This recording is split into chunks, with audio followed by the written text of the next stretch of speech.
Exodus 19. 5, 4, 3. You act like I haven't been here all week. 3, 2, 1.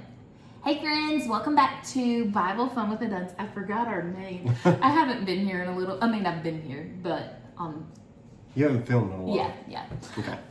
They've just been spoiling me and taking care of it. Obviously. But today we read Exodus chapter 19. Okay, so here's what I want you to do with Exodus 19. So we don't have to recap the chapter, you just read it. If you haven't read it yet, this will just prep you for it. If you have read it, it'll maybe type some loose ends for you.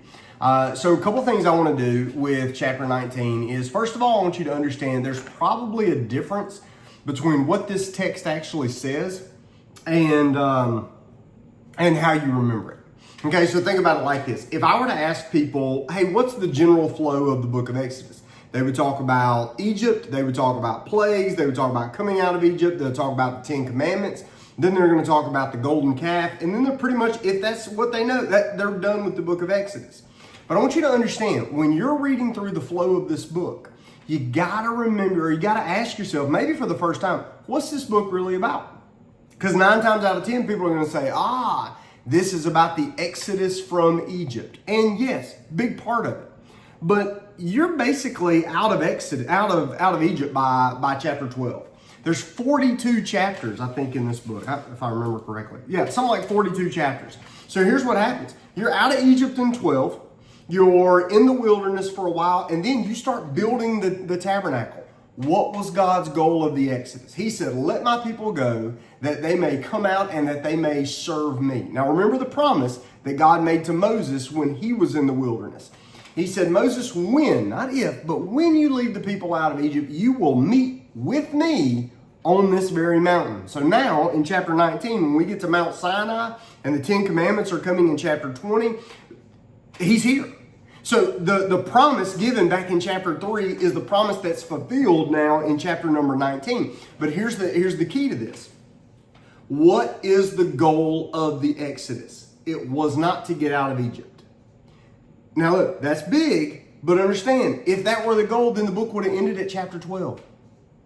This book is going to go on 42 chapters. And it's going to end.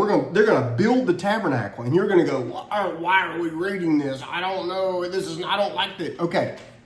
Then the last thing that happens in this book is the Lord comes down and dwells among his people inside the That's the last thing that happens. That's when the book cuts off and you go, that's what the book was about. Why? Let my people go that they may serve me, that I might be with them and that I might be with them and that I would be their God. Now, They would be my people and I will be their God. Exactly. So now we're prepping for God to show up and make his covenant with his people.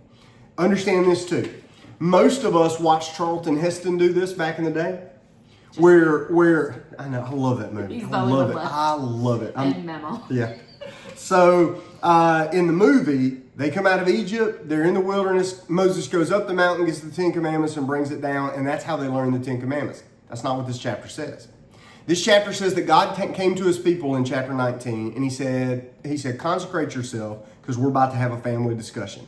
I'm going to come down on top of this mountain. Fire is going to burn up the top of the mountain. I'm going to speak, and everybody is going to hear me talking to you. So this idea that Moses was the only one that heard God speak, not true. God came down, he spoke, and the people were terrified. Now, he gives them 3 days to prepare for this. So they are to consecrate themselves. They're supposed to wash their clothes. They're supposed to be clean. They're supposed to refrain from marriage intimacy, like that as a form of fasting. They're consecrating themselves for something holy. In Jewish society, they would begin to prepare for a wedding 3 days out. The 3 days, they're about to marry the Lord. They're going to enter into a covenant with the Lord like marriage, where they would belong to one another. They will be my people and I will be their God. That's what's happening here. The Lord comes down on the mountain. He's ready to talk with Moses. And when you're watching all of this unfold, this is the Lord God Almighty making a way to have covenant with his people. An agreement that helps them be able to access him. Why do they build the tabernacle? Why do we care about an altar and a menorah and a wash basin and tents and curtains? Why? Because sinful man cannot come to God on their own. So God has to provide a way. And so the tabernacle is the entrance into the presence of God. Now you're going to understand this better because later Jesus is going to come on the scene and go, hey, I'm the way, the truth, and the life. Nobody comes to the Father except through me. And the Jew goes, oh, like the tabernacle. Like I got to go through there to get to, and he goes, yeah. And he goes, well, how do I get there? He goes, I am the door. Okay, so now we're catching all of this.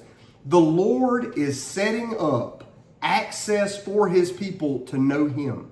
That's what the Exodus is about, and that's what happens here. So tomorrow when we read Exodus 20 and he gives the 10 commandments, now he's showing what life inside the kingdom is supposed to look like. He comes first. There is no other. That we love him with all our heart, our mind, our soul, our strength. We love our neighbor as ourselves. That's the first set of the commandments, and the bottom set. Love him, love our neighbor. That's all of this is pushing that direction. And that's what the book of Exodus is about. All right? We'll see you next time. Bye. That was big help.